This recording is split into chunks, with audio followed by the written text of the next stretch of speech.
2장 5절부터 11절까지 말씀, 2장 5절부터 11절까지 함께 봉독하겠습니다. 근심하게 한 자가 있었을지라도 나를 근심하게 한 것이 아니요 어느 정도 너희 모두를 근심하게 한 것이니 어느 정도라 함은 내가 너무 지나치게 말하지 아니하려 함이라. 이러한 사람은 많은 사람에게서 벌받는 것이 마땅하도다. 그런즉 너희는 차라리 그를 용서하고 위로할 것이니 그가 너무 많은 근심에 잠길까 두려워하노라. 그러므로 너희를 권하노니 사랑을 그들에게 나타내라. 너희가 범사에 순종하는지 그 증거를 알고자 하여 내가 이것을 너희에게 썼노라. 너희가 무슨 일에든지 누구를 용서하면 나도 그리하고 내가 만일 용서한 일이 있으면 용서한 그것은 너희를 위하여 그리스도 앞에서 한 것이니 이는 우리로 사탄에게 속지 않게 하려 함이라. 우리는 그 계책을 알지 못하는 바가 아니로라. 아멘. 주님의 은혜와 평안이 여러분과 함께 하시기를 원합니다. 오늘 말씀의 표제어를 보시면 근심하게 한 사람을 용서하라 이렇게 되어 있습니다. 이 근심이라는 표현이 마음의 근심도 있지만 여러 가지 어려움을 만든 사람, 또 분란을 만든 사람, 갈등을 일으킨 사람을 오늘 성경은 사도 바울이 용서하라고 그렇게 말씀하시는 내용을 우리가 보게 됩니다. 우리가 이 고린도전서, 고린도후서 말씀을 보면서 전체의 말씀을 딱 요약하면 사랑하라는 거거든요. 주님의 사랑을 받은 자답게 사랑하라. 위하여 기도해 주어라. 하나가 되어라. 여러분 사랑 받았어요. 이미 우리가 많은 사랑을 받았어요. 하나님의 십자가의 사랑도 받았고 예수님의 구원의 사랑도 받았고 성령님을 통하여 날마다 위로해 주시고 힘 주시는 사랑을 받았고 사랑을 받고 있습니다. 그 사랑을 담고만 있는 것이 아니라 사랑을 흘려보내야 되거든요. 사랑을 나타내야 되거든요. 여러분 사랑이 그냥 명사처럼 딱 굳어져 있고 규정화되어 있는 것이 아니라 동사로 끊임없이 움직이는 사랑이 되어야 돼요. 나타나는 사랑이 되어야 돼요. 표현하지 않는 사랑이 사랑이 아니라고 어느 시에 나타나는 것처럼 분명히 사랑하는 것 같은데 사랑이 느껴지지 않을 때 사랑을 표현합니다. 그가 시간을 씁니다. 물질을 씁니다. 선물을 합니다. 말을 해줘요. 내가 당신을 사랑한다고, 내가 당신 위하여 기도한다고, 내가 당신을 위하여 이렇게 준비하고 도와주고 하나님이 기뻐하시는 일들을 나는 계획하고 있다고 이렇게 말을 하면, 기도를 나누면 사랑이 느껴지거든요. 오늘 사도 바울이 고린도 교회 성도들에게 하는 구체적인 실천 지침이 뭐냐면 사랑을 나타내라는 거예요. 이것이 오늘 본문의 가장 중요한 내용입니다. 어찌 보면 사랑받을 만한 사람이 있어요. 그런 사람들은요, 내가 사랑하기도 하지만 주변 사람들 모두가 다 사랑해요. 여러분 그런 분이 있어요. 자녀들도 보면 요즘은 하나 둘 낳지만 예전에 자녀들 넷 다섯 여섯 자녀들이 많을 때 보면은 여러분 특별히 사랑받는 자녀가 있어요. 어떤 경우에는 맏이가, 어떤 경우에는 막내가, 어떤 경우는 셋째가 유난히 사랑받는 그런 자녀들을 보면은요, 누구에게만 특별히 사랑받는 것이 아니라 학교에 가면 선생님의 사랑을 받고, 교회에 가면 성도들의 사랑을 받고, 친구들 가운데서도 그 친구는 늘 사랑받는 친구가 있어요. 살펴보면은 사랑받을 만한 일을 해요. 사랑받을 만한 말을 해요. 사랑받을 만한 그런 삶을 살아간다는 거예요. 성경에 수백 명의 사람들이 등장합니다. 성경 역사 속에 등장하는 많은 사람들 가운데 특별히 하나님의 사랑을 받은 사람을 보세요. 대표적으로 다윗 같은 사람을 보세요. 다윗이 죄가 없었나요? 아니에요. 죄로 이야기하면은요, 어떻게 보면은 아주 못된 짓을 많이 했죠. 그럼에도 불구하고 하나님의 사랑을 받았어요. 왜냐하면은 자기가 잘못했을 때에 하나님 저 잘못했습니다. 하나님 저 용서해 주세요. 하나님 떠나지 말아 주세요. 성령 거두지 말아 주세요. 하나님 마음에 쏙 드는 회개를 할 줄 알아요. 하나님 잘못했습니다. 용서를 구하는, 자기의 잘못을 시인하고 용서를 구하는 그 삶이 하나님 마음에 합한 사람이었다는 거예요. 그래서 내 마음에 합한 종 다윗, 내가 사랑하는 종 다윗. 여러분 오늘 하나님의 사랑을 이미 받았고 사랑하는 사람이 되어야 한다. 특별히 오늘 말씀을 통해서 한번 나를 돌아보면서 하나님이 기뻐하시는 모습이 무엇일까? 여러분 우리가 살다 보면은 내가 누구를 아프게도 하고요, 누구 때문에 아프기도 해요. 내가 그 사람 때문에 내가 상처를 입었어요. 내가 힘든 시간을 보내고 있어요. 그런데 나에게 상처를 준 사람이 잘 회복될 수 있도록 내가 이만큼 아프다라고 드러내지 않고 그것을 좀 약화시키고 괜찮아요. 그러면 오히려 그 사람이 오히려 힘을 얻을 수가 있어요. 그 사람은 나에게 100이라는 강도로 나를 힘들게 하는데 나는 200입니다. 나는 1000의 난 강도로 나는 당신에게 상처를 입었어요. 그러면 그 사람이 오히려 더 힘들어요. 100이라는 상처를 입었음에도 불구하고 아니에요. 50, 10 이거 지나면 괜찮아요. 그러면 오히려 그가 위로와 힘을 얻는다는 거예요. 오늘 그런 일입니다. 상처 주고 상처받는 일이 있지만 그것으로 인하여 낙심하거나 근심하거나 절망에 빠지지 말고 너 자신도 일어나고 하나님이 기뻐하시는 역사로 회복되어야 돼. 공동체가 회복되어야 돼. 관계가 회복되어야 돼. 이것이 오늘 주시는 메시지예요. 말씀 5절 말씀을 보실까요? 이렇게 시작합니다. 근심하게 한 자가 있었을지라도 나를 근심하게 한 것이 아니요 어느 정도 너희 모두를 근심하게 한 것이니 어느 정도라 하면 내가 너무 지나치게 말하지 아니하려 함이라. 여기 근심하게 한 자 이렇게 표현했는데 쉽게 말하면요 낙심케 하고 힘들게 하고 상처를 주고 갈등을 일으킨 그런 사람이 있다는 거예요. 고린도 교회 누구라고 지칭하지 않았지만 구체적으로 무슨 말을 했다 무슨 일을 했다 지칭하진 않았지만 교회 안에 갈등을 일으키는 사람이 있다는 거예요. 고린도 교회의 역사를 보시면 여러분 그렇잖아요. 자신이 받은 은사를 가지고 그 은사를 가지고 섬기면 되는데 비교합니다. 다른 사람이 받은 은사를 폄하하고 폄훼합니다. 비난합니다. 심지어는 사도 바울에까지도 비난을 합니다. 바울이 무슨 사도냐? 바울이 무슨 베드로 같은 사도냐? 예수님 만난 적 있어? 아니야. 부활의 주님을 만났다고 하는데 바울이 처음 고린도에 왔을 때 초라했던 모습을 아는데 천막 만드는 일을 하면서 돈 벌었던 거 우리가 아는데 그 사람이 무슨 사도냐? 비난하고 이렇게 비방하는 그런 일들 다 바울이 들었다는 거예요. 그렇다고 해서 달려가서 당장 내가 사도다라고 시시비비 가리면서 그렇게 하지 않고 편지 쓰면서 기도했다. 기도하면서 하나님의 은혜와 사랑 가운데 모두가 다 회복되기를 나는 기다리고 있다. 오늘 여기 5절 말씀을 읽으면서 딱 이렇게 생각하시면 돼요. 여러분 문제를 문제화 만들지 않으면 문제가 되지 않아요. 문제, 갈등, 아픔, 상처가 있어요. 사건은 있어요. 팩트, 이거는 바뀌잖아요. 근데 그것을 가지고 내가 신앙적으로 넉넉히 이길 수 있는 힘만 있으면 사실 그것은 별거 아니라는 거예요. 근데 아주 작은 문제인데 그것이 내 가슴 안에 내 삶 속에서 점점 큰 문제로 내가 해석을 하고 적용하면 그건 문제가 돼요. 나를 쓰러뜨리는 문제가 돼요. 나를 병들게 하고 결국은 내가 속한 공동체까지도 힘들게 하는 문제가 된다는 거예요. 어떤 문제를 만났을 때 내가 더 겸손하라고 주시는 하나님의 사인이구나. 기도하라고 주신 사인이구나. 그 사람이 힘들구나. 아프구나. 그 사람이 요즘 너무나 어려움 가운데 있구나. 이해할 수 있는 마음. 오죽했으면 그런 말을 할까? 오죽했으면 이런 일들을 만들까? 오히려 근심하게 하는 자가 있지만 나는 그렇게 크게 근심하지 않는다. 문제 삼지 않는다. 오히려 넉넉하게 이길 수 있는 하나님의 사람으로 다시 한번 점검하고 서면은 문제가 되지 않는다. 더 나아가 여러분 오늘 먼저 생각할 것은 내가 걱정하지 않는 그 일로 하나님이 기뻐하시는 삶을 시작할 수 있어요. 문제가 있고 근심이 있고 갈등이 나타나는 일들이 있지만 이것을 내 삶의 문제와 걱정과 근심으로 만들지 않는 일. 여러분 그럴 수 있잖아요. 누가 나에게 어려움을 줬어요? 가정으로 이야기해 보면은요. 예를 들면 이제 한 학기가 끝났으니까 아이들이 시험 보고 성적표를 받아왔어요. 보니까 점수가 말이 아니에요. 그러면 여러분 부모님이 이렇게 화가 나잖아요. 사실 공부는 자녀가 했는데 성적은 자녀들이 받아왔는데 성적이 참 좋으면 나도 기쁠 텐데 막 칭찬도 해주고 선물도 사줄 텐데 성적이 말이 아니에요. 그러면 여러분 이때 부모님이 어떻게 반응을 하세요? 나 자신을 한번 돌아보세요. 너 왜 공부를 이렇게 안 했냐? 시험 성적이 이것이 뭐냐? 그리고 아주 미래까지 다 예측하잖아요. 이래가지고 너 뭐가 될래? 이래가지고 너 무슨 일을 할래? 여러분 그런데 지금 제일 힘든 사람은 누구라고요?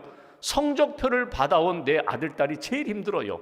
여러분 이런 일이 있을 때 내가 문제 삼지 않는 거예요. 그래, 수고했다. 아이고, 이 정도 성적이면 뭐 괜찮아. 다음에 잘하면 되지. 속은 막 힘들고 부글부글 끓는데 나보다 더 힘들 아이를 생각하면서 괜찮다고 위로해주고 격려해주면은요, 그 아이가 힘을 얻잖아요. 근데 이 성적표 내가 내밀기도 힘든데 엄마 아빠가 이거 보고 나보다 더 낙심하고 한숨 쉬고 아이고 끝났어, 이제는 뭐 아무것도 안 될 것 같아, 이러면요 자녀들이요 자포자기하는 거예요. 여러분, 근심하는 일이 있을 수 있지만, 낙심할 일이 있을 수 있지만 그것을 내게 문제 삼지 않는다. 내가 문제로 삼지 않는다. 나는 근심하지 않겠다. 괜찮아. 엄마 아빠 얼굴이 밝으면 자녀들이 얼굴이 밝아지는 거예요. 엄마 아빠 얼굴이 어두워지면 자녀들은 더 어두워지는 거예요. 더 무거워지는 거예요. 오늘 바울이 고린도 교회 성도들을 향하여 주시는 메시지가 이것입니다. 근심하는 사람이 있다. 근심케 하는 일이 있다. 나는 그런데 근심하지 않는다. 이건 뭐예요? 나는 영적으로 하나님 앞에서 기도하며 이 문제를 하나님 앞에 맡기겠다는 거예요. 이것이 오늘 바울이 가지고 있는 처방입니다. 나는 내 삶 속에 어떤 문제가 있든지 근심을 일으키는 일이 있든지 나는 거기에 빠지지 않으련다. 6절 7절 말씀 보실까요? 6절 7절은 같이 여러분 읽고 적용하셔야 돼요. 6절, 이러한 사람은 많은 사람에게서 벌받는 것이 마땅하도다. 그런즉 너희는 차라리 그를 용서하고 위로할 것이니 그가 너무 많은 근심에 잠길까 두려워하노라. 근심하는 사람이 있고 근심케 하는 사람이 있어요. 근심을 만든, 갈등을 일으킨 사람이 있어요. 그가 여기 6절에 보시면 많은 사람에게서 벌 받는 것이 마땅하도다. 불의를 행했어요. 죄를 지었어요. 갈등을 일으켰어요. 문제를 일으켰어요. 책벌하는 것이 마땅하다 이거예요. 근데 여기 6절 말씀을 원문으로 보면요, 앞으로 이 사람들에게 벌을 내려라, 이 사람들에 대해서 크게 책망하라, 여러분 이런 의미도 있지만 이미 과거형이에요. 그 사람들이 사람들로부터 책망을 받았고 심지어는 너 이 문제야, 너 잘못이야 라고 비난받은 것으로 이미 족하다는 거예요. 벌 받을 만큼 받았다. 그러니까 여러분, 누구를 훈계하고 꾸중할 때, 자녀들을 양육할 때 딱 한 번이면 돼요. 그래, 다음부터 잘해라. 이건 잘못이야. 거짓말하지 말아야 돼. 하나님이 보시는데 거짓말하지 말아야 돼. 다음부터는 정직하게 살아라. 딱 한 번 훈계했으면요, 그거로 족하라는 거예요. 뭐 문제가 있을 때마다, 속상할 때마다 계속 과거의 문제를 가지고 너 지난번에도 거짓말했고 지난번에도 이거 잘못했고 계속 그러면요, 들리지도 않고 반항심만 생긴다는 거예요. 오늘 바울이 하는 이것입니다. 잘못한 사람에 대하여, 근심을 일으킨 사람에 대하여 많은 사람들이 아닙니다, 그거 아닙니다, 그렇게 하면 안 됩니다 라고 권면하고 책망한 것으로 이미 족하다는 거예요. 여기서 한 가지 생각할 것은요, 여러분 불의한 것에 대하여, 잘못하는 것에 대하여, 문제를 일으키는 것에 대하여 잘했다라고 칭찬하는 이야기가 결코 아닙니다. 잘못은 잘못이에요. 잠언에 보시면 종종 이런 이야기를 합니다. 인자와 진리로 하나님 앞에서 살아가라는 말씀을 많이 해요. 인자와 진리가 무엇입니까? 인자는 사랑, 따뜻한 것이고요, 진리는 차가운 것이에요. 공의예요. 하나님의 뜻이에요. 하나님의 뜻에 벗어난 것에 대하여 잘했다라고 그렇게 덮지 말라는 거예요. 잘못한 것은 잘못한 것이에요. 그러나 책망하는 것, 하나님 앞에서 이렇게 잘못됐다라고 불의를 지적하는 것은 한 번으로 족하다는 거예요. 그래서 6절 7절을 딱 붙여서 적용해야 돼요. 여기 벌 받는 것이 마땅하다, 6, 7절 말씀, 그런즉 너희는 차라리 그를 용서하고 위로할 것이다. 잘못했다, 그러나 뉘우치고 그가 하나님 앞에 바로 서고자 하면 바로 위로해라, 사랑하라, 용서하라. 그가 너무 많은 근심에 잠길까 두려워하노라. 이렇게 근심하다가 낙심하다가 에이 나는 안 돼, 구제불능이야, 이러다가 믿음을 잃어버릴까 염려해서 그를 세우는 일에 집중하라. 책망하는 일, 동시에 위로하고 사랑하는 일, 이것이 함께 가야 된다. 아버지가 책망했으면 어머니가 가서 사랑하고 위로해 주면서 해석해 주는 일이 필요하다는 거예요. 여러분, 신앙생활하면서 우리가 하나님 앞에 예배를 드려요. 기도하면서 항상 이 공의와 사랑에 대하여 느끼고 체험하는 일이 필요해요. 하나님, 제가 하나님 뜻에서 벗어났군요. 하나님, 제가 죄를 지었군요. 하나님, 내가 하나님 앞에서 게으르고 나태하고 하나님 앞에 열심을 다하지 못했습니다. 하나님 나를 용서해 주세요. 그리고 곧 이어서 성령님이 주시는 위로와 새 길을 향하여 나아가는 힘을 얻으셔야 돼요. 그냥 내가 잘못했습니다, 용서해 주세요, 여기만 계속 머무르는 인생이 아니라, 그러면 앞으로 내가 열심히 주를 위하여 섬기며 잘할 수 있는 길을 찾게 해주세요, 만나게 해주세요, 힘을 주세요. 그래서 여러분 비행기가 여러분 무게 때문에 공중에 뜨는 것 아닙니다. 속도 때문에 뜨는 거거든요. 물론 항공기의 그 공학적인 그 원리 때문에 비행기가 속도 때문에 결국은 이 부력으로 뜨는 거지만, 여러분 신앙생활도 똑같아요. 내가 아무 죄를 짓지 않고 온실 속의 화초처럼 그렇게 거룩하게 깨끗하게 살고자 하는 것, 그것이 하나님이 기뻐하시는 것이 아니라, 하나님 앞에 내게 주신 사명을 가지고 열심히 사랑하고 기도하고 헌신하고 충성하면서 때로는 힘들고 지치고 상처받는 일이 있지만, 그럼에도 불구하고 주님을 위하여 달려가는 인생 가운데 하나님이 나를 더 힘있는 그리스도인으로, 건강한 그리스도인으로 하나님이 세워주신다는 거예요. 하나님, 나는 사랑하겠습니다, 용서하겠습니다. 혹이라도 잘못한 사람이 있다면 나는 책망하지만 그것으로 내 마음에 가슴에 두지 않겠습니다. 이것이 바울의 고백이에요. 여기 9절 10절 말씀 보실까요? 8절에 이렇게 표현합니다. 그러므로 너희를 권하노니 사랑을 그들에게 나타내라. 9절, 너희가 범사에 순종하는지 그 증거를 알고자 하여 내가 이것을 너희에게 썼노라. 너희가 무슨 일에든지 누구를 용서하면, 사랑하면 나도 그리하고, 내가 만일 용서한 일이 있으면 용서한 그것은 너희를 위하여 그리스도 앞에서 한 것이다. 바로 이 부분이에요. 그리스도 앞에서, 하나님 앞에서 기도하고 주님의 눈으로 바라보고, 잘못한 것은 잘못했다고, 그리고 위로하고 사랑하고 다시금 주의 그 은혜 가운데 회복될 수 있도록 그리스도 앞에서 나는 모든 일들을 나는 감당한다. 주님의 마음으로, 주님의 말씀으로, 주님의 사랑으로 나는 그렇게 하리라. 마지막 결론입니다. 이렇게 책망하는 일, 그리고 사랑하고 용서하는 일을 잘 감당함으로 이는 11절, 우리로 사탄에게 속지 않게 하려 함이라. 우리는 그 계책, 사탄의 계획과 모든 일들을 알지 못하는 바가 아니로라. 결국은요, 하나님의 사람으로 승리해야지, 사랑으로 승리해야지 사탄의 모든 계획에 빠지는 인생 되지. 여러분 보십시오. 사랑과 공의가 함께 갈 때에 하나님 앞에서 승리하는 삶이 될 수 있어요. 그런데 불의를 사랑한다고 덮어주고, 그리고 잘못한 사람에 대하여 끊임없이 계속해서 비난하고 비판하고 정죄의식을 심어주면요, 결국 그는 넘어지게 된다는 거예요. 어디에 넘어져? 사단에게 넘어진다는 거예요. 아, 나는 안 되는구나, 하나님 없어, 하나님 사랑 없어, 낙심하게 되고 결국 절망하게 된다. 그래서 오늘 하나님의 사랑과 하나님의 공의, 그리고 무엇보다도 하나님 앞에서, 그리스도 앞에서 믿음의 길을 걸어가며, 오늘 여기 8절 주신 말씀처럼 사랑을 그들에게 나타내라. 여기 내 주변에 있는 사람들, 아, 주님의 사랑이 나타나도록 그렇게 힘쓰라. 한국에 김선태 목사님이 계십니다. 김선태, 여러분 뭐 간증 들어보신 분도 계시고 또 그분에 대한 이야기 들어보신 분도 계실 텐데, 이분이 6.25 때에 부모님을 잃었어요. 그리고 두 눈은 시력을 잃어버렸어요. 그래서 장애인으로 살아가시는데 이분이 너무너무 힘들었어요. 너무 가난하고 어렵고 힘들었는데 예수님의 은혜를 받고 그가 신학을 공부하고 목사가 되었어요. 그리고 목회라고 치고 지금은 실로암 안과 병원의 원장으로 사역하고 계시는 아주 귀한 분이세요. 이분의 사역 간증이 33번 도전 끝에 이룬 신화라는 책에 보면 자기 이 경험을 하나 소개하는데, 어느 날 추운 겨울날 이렇게 방 안에 있는데 자기 아내가 여보 누가 온 것 같아요. 자꾸 검은 그림자가 마당에서 왔다 갔다 해요. 그러니까 밤손님이 온 거예요. 담 넘어 도둑이 들어온 거예요. 그래서 이제 뭐 기웃거리면서 이제 들어올까 뭘 훔쳐갈까 뭐 그런 일들이 있는데, 그래서 이 김선태 목사님이 나갔어요. 나가서 보니까 그 사람이 마당에 있어요. 옆에 서서 이렇게 말합니다. 아이고, 추운 겨울날 오셨네요.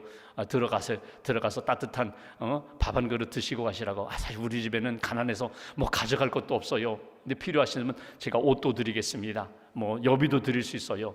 들어가시라고. 그러더니 안 들어가고 가만히 있는 거예요. 그래서 이 목사님이 이런 얘기를 했다는 거예요. 사실은요, 제가 목사예요. 저희가 목사집입니다. 그래서 사실 가져갈 게 별로 없어요. 그리고 제가 사실 시각 장애인이에요. 제가 볼 수 없어요. 저는 경찰에 신고도 안 할 테니까 마음 푹 놓고 집에 들어가서 그냥 식사 한 그릇, 밥 한 그릇 드시고 그리고 가시라고. 그랬더니 이분이 아이고 알았습니다, 아닙니다 하고 그냥 가시더라는 거예요. 그리고 얼마 시간이 지났는데 어느 날 육교를 건너가는데 한 사람이 자기를 툭툭 치더라는 거예요.